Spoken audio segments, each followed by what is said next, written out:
Barman music present.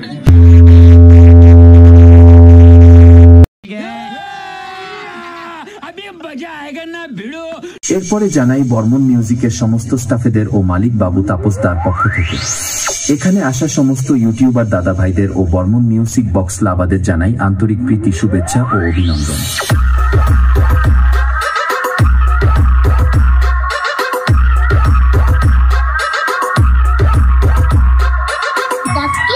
The king, Chandipur king, Burman music.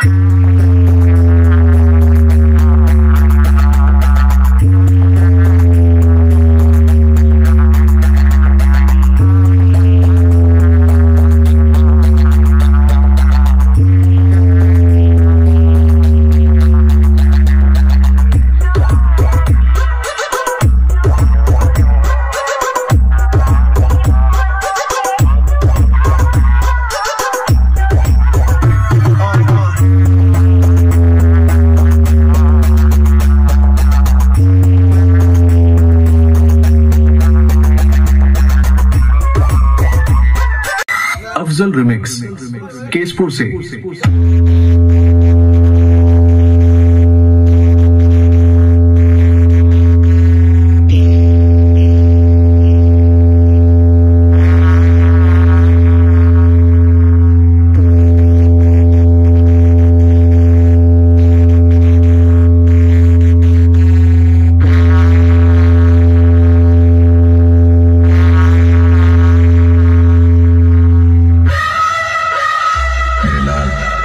नीचे से लेकर ऊपर तक की सारी ताकत लगा ले, तब भी तू मेरा एक बाल तक नहीं उखाड़ सकता।